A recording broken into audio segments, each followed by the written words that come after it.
Hello and welcome. Hola, konnichiwa.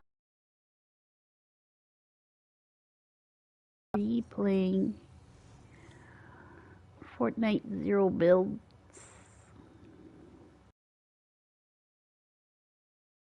Oh no, people already got weapons. I have nothing. Oh my goodness. Bruh. Don't make me get you with my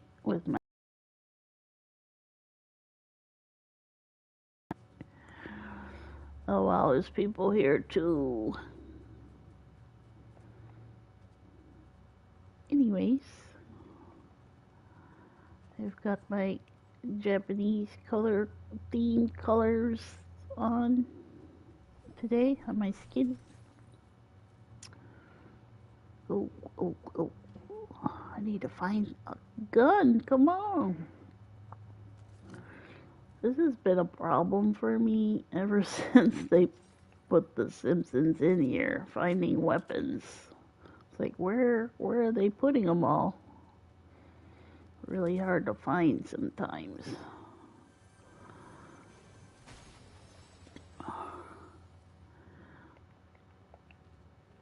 Alrighty, I think we got enough to at least try to defend ourselves.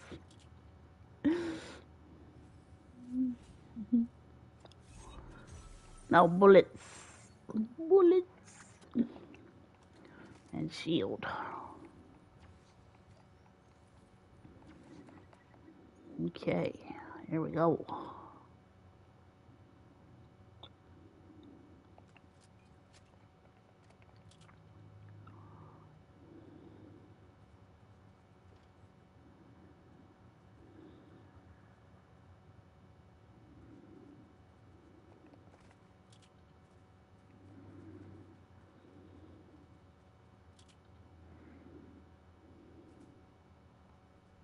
Oh, somebody's over there.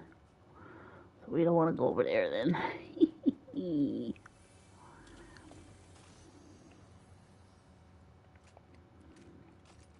Shield, shield.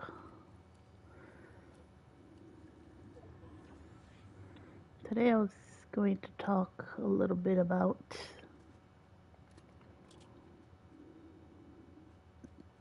my dog training days.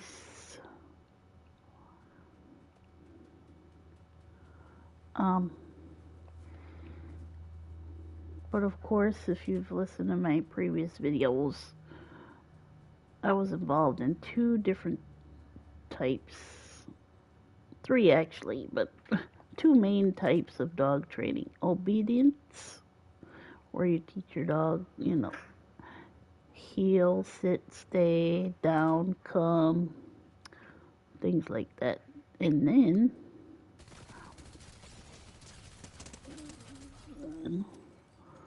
I was also involved with sheepdog training, which is a whole nother beast. Because, um, but border collies have a natural instinct to herd sheep. So even from an early age, you can start training them a little bit. A lot of people choose to train them on ducks or something more gentle to start out with because they can get injured by the sheep if they're too young and inexperienced. So um, obedience training, you have a lot more control because you start out everything on leash and you gradually take the dog off leash to do off leash exercises. And basically you're teaching them the same basics um, for a long time before you start teaching them jumps or how to fetch dumbbells. Um, I don't know anything about agility. I've seen it many times, and I think it's awesome, and I'm glad that people are using border collies for that as well, because if you don't have access to a farm or livestock or sheep or cattle or anything like that, then agility is definitely the next best option for them, because they are a high energy dog that they need to run, and they need to burn off all that energy. So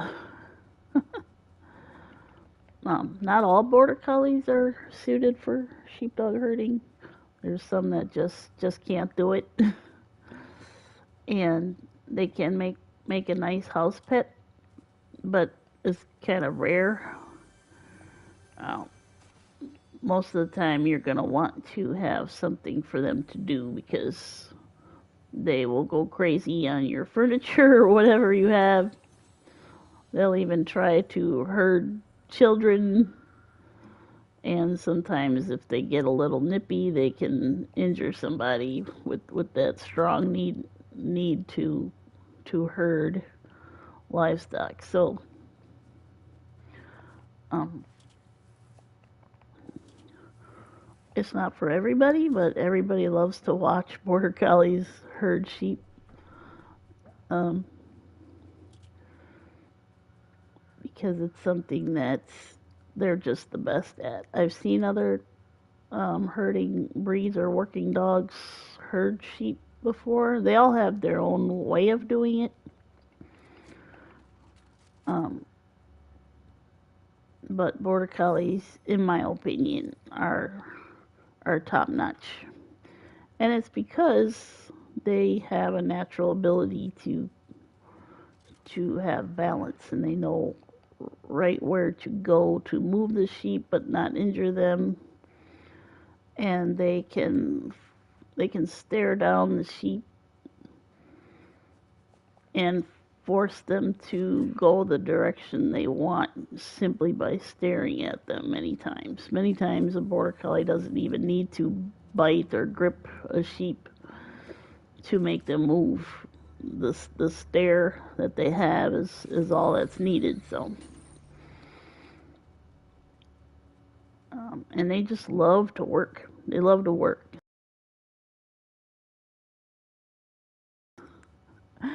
From herding sheep, because they will sit by the fence all day and just watch the sheep, or try to get in there to herd the sheep all day long until they're physically exhausted or get heat stroke. So you have to be mindful of that. Um, with obedience, it's also good for them, but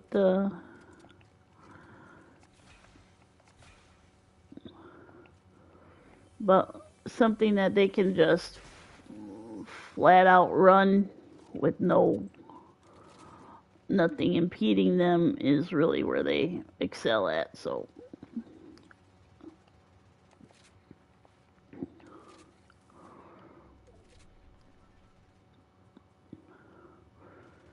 um, the main thing you will learn if you train dogs at all in any area, but especially in sheepdog training, is patience. You've got to have patience. Uh, you have to also know how to show your dog what you want done, and then allow them to try it and make mistakes, so you have opportunity to correct them. And when I say correct, too, a lot of people um a lot of people these days think it's bad to correct your dog by hitting them or anything in that regard, which I agree with. You should not have to do that. Um, in today's obedience world, though, they do nothing but positive reinforcement training. And typically they use treats for it, which keeps the dog's eyes on you while you're training, because they're always looking and waiting for that next treat. With sheepdog herding, however, you don't want them looking at you, so you can't use treats, you can't use a leash because everything's off leash. So what do you do? What do you use? And this is something that is a skill that you have to learn. I had to learn. I had a big problem learning this skill, and it took me quite a while to do it because I'm a quiet person. I was always shy. I didn't want to speak up. Oh, they're gonna get me. I'm almost dead already. Yep. That's okay. We'll go another round. I got fifth place though. I wasn't even paying attention. Anyways, so yeah, you have to use your voice, and you have to use the tone of your voice, and you have to be clear with your commands. So, and you're literally speaking loud enough, like shouting almost, when you're out in the field with your dog and the sheep. So you can't be shy. You can't be shy to shout out your commands. and your dog will get used to your tones, and they'll know when you're happy or sad with them. You should also have some verbal praise, and you should use it when your dog is doing something that you desire. If you use it when they're doing something you don't, then they're gonna learn bad habits. So you have to be consistent and know what you want and expect from your dog, and then show them, give them a chance to make mistakes, and then praise them accordingly when they do it correctly. So it takes a lot of practice. Like every day when I was working my dogs, I worked for, well, I would do at least 15 minutes of obedience practice each day. The rest of the time I was doing sheepdog herding because it was something I was more interested in, first of all, and it required a lot more practice. So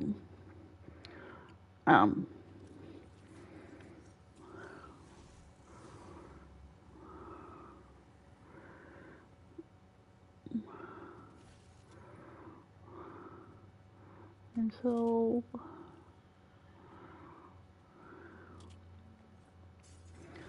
let me get some shield quick.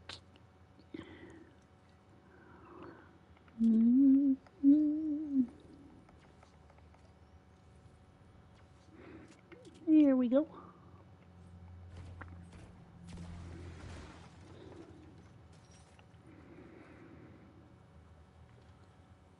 Most everybody knows the commands that you use for obedience.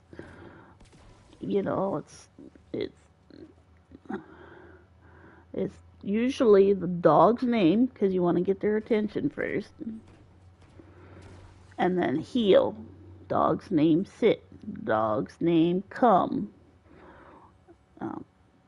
dog's name down, things like that. For sheepdog herding, you're gonna use commands that are used over in Europe, because that's where the dogs originate from. The Border Collie, I think, specifically originated in Wales, which is somewhere, I think, along the border or something of uh, Scotland and England. I'm not sure. I would have to look it up again. I used to know all the I used to know all the facts because I would read a lot about them too when I was working with them, but I've forgotten since all those things. But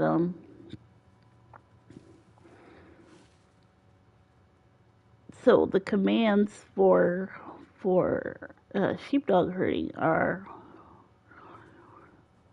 um, come by, which is go to the left, way to me, or quay to me, or away to me. People use different versions of it. I always used to say way to me means go to the right. Walk up, which means once they're behind the sheep or livestock, you want them to start walking up on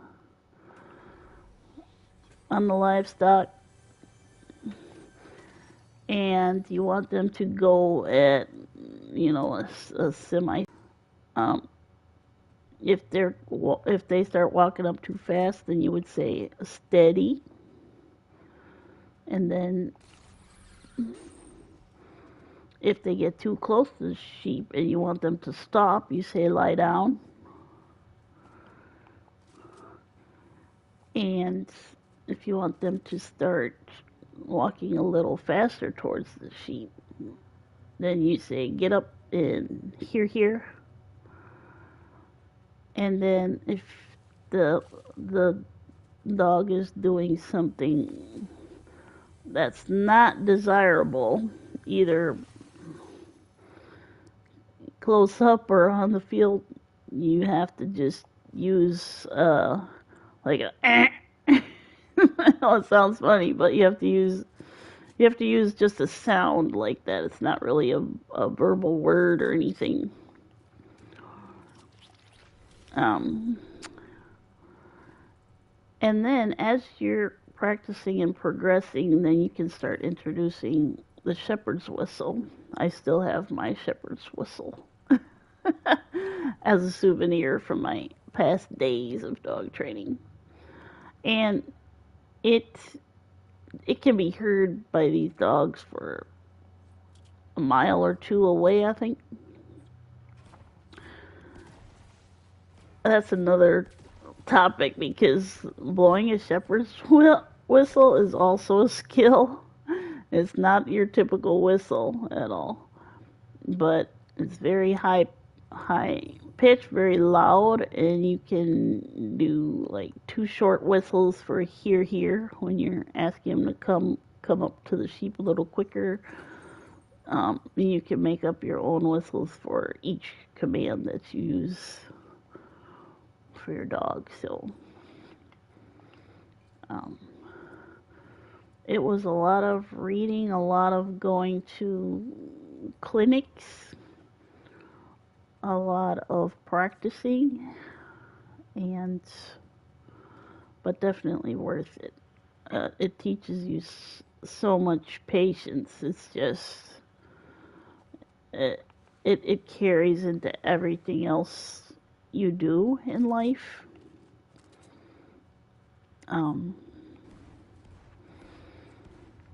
I know I had one instructor in my obedience classes that I did not like at all. He was loud and he was kind of mean and would single people out, and I hated that, because I like to stay low key, I don't like the spotlight on me, really. But anyway, I came out of my class with him one time, and I was just crying and so upset, and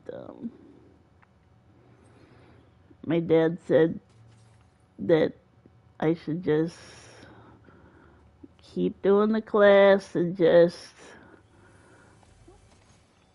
take the good parts that I'm learning from him. And when, because I always used to say I wanted to be an instructor for this too, and he says, and just take what you do like about how he teaches and use that, and forget about everything else when you're done with his portion of the class. So I took his advice and I stuck with it, and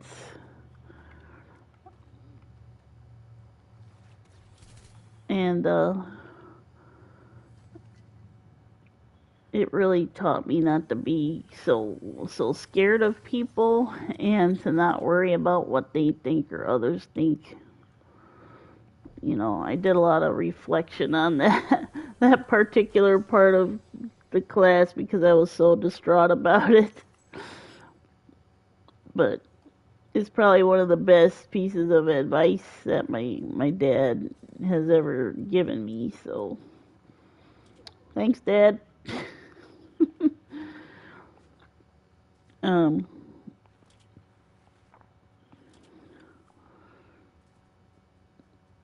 how many people are left? 13. I don't even know where I am. I haven't been paying attention to the map. Okay. There's a lot of med kits in this area, but I don't really want that. I'm not going to have time at the end to use that anyway. Solo matches, if you go down, you're done anyway, so it doesn't really pay. Doesn't pay to carry all those with me.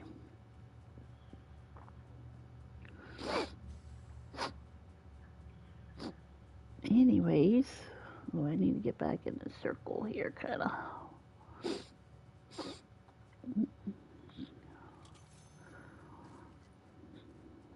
But anyways, sheepdog herding was my life, though. I mean, on the farm, we ended up having a flock of 50 sheep. They were my responsibility to take care of every day.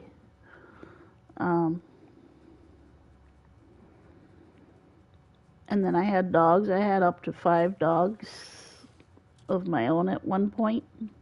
My sister also had her set of border collies, and I think she had a maximum of 4 at one point too. We always had a waiting list for puppies, and yeah. So in the 4-H project that we were in, which was, I don't know if I mentioned, but it was like a county,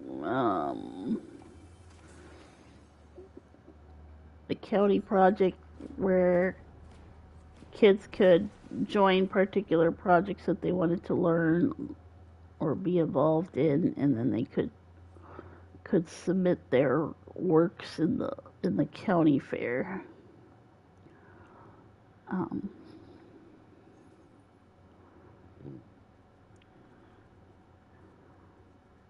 So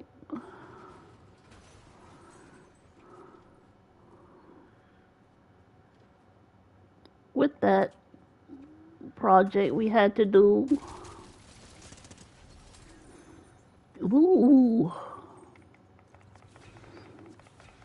we were required to also do showmanship training.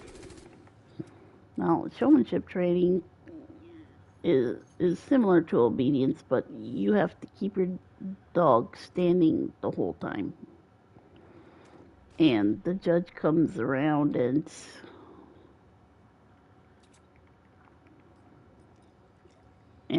inspects your dog and looks at it to see if it's got all the traits it should have for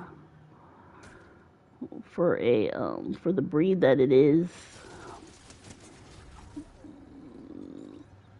that it looks healthy and well taken care of, and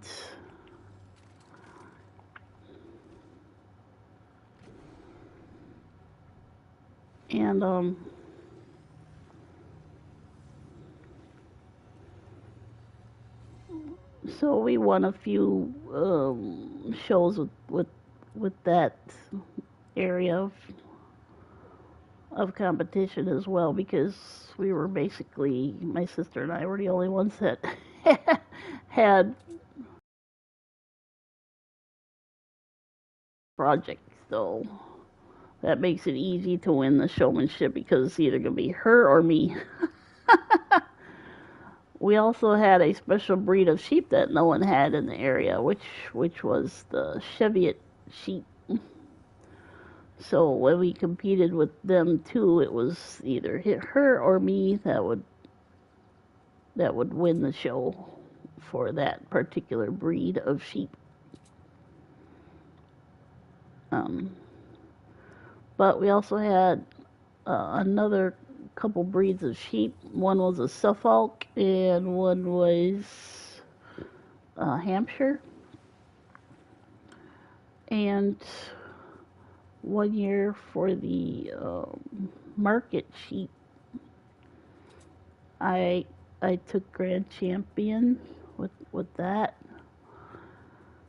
So that was good. I think that was my last year in 4-H too that I got that. So that was a nice way to finish off. And we entered a lot of fun matches and other shows and competitions in various counties in the state that we lived in at the time. I got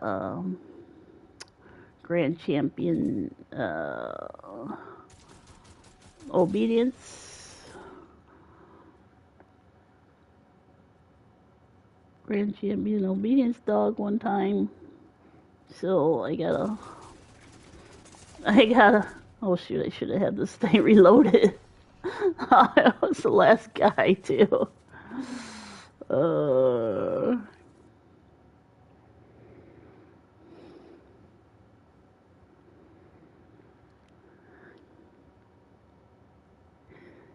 any, anyways, I got a grand champion obedience one year at some fun match or whatever.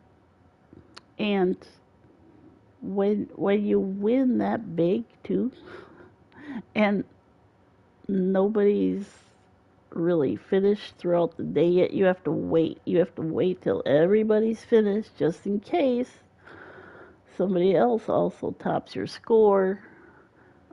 We kind of knew nobody was gonna beat my score that day though, because I was only 1 point away from perfect. So we had to wait all day for them to hand out the prizes at the end of the day. But I had a lot of trophies, a lot of rosette ribbons, a lot of regular ribbons. Um, we would win like bags of dog food, like big 50-pound bags of dog food. We would bring home big treats, like hand size dog treats. Um, um, yeah, a lot of trophies though. I had one year for the sheepdog herding, I had a belt buckle that had a border collie herding sheep on it that was like sewn into the belt buckle. It was like a leather belt buckle. That was really cool. I don't know what happened to that though. I've moved so much now in my adulthood that virtually all my stuff got uh, thrown out over the years, because the trophies get loose and rusty, and yeah, so sad but true.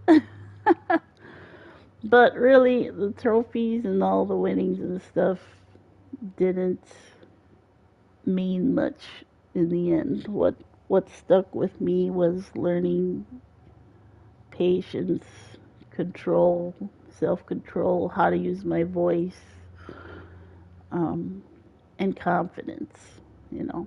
and consistency as well. So I would encourage anyone, if you're considering training dogs, that you would focus on those aspects of your journey, because those are lifelong lessons. So, alrighty guys, take care. Thanks for watching. Bye bye.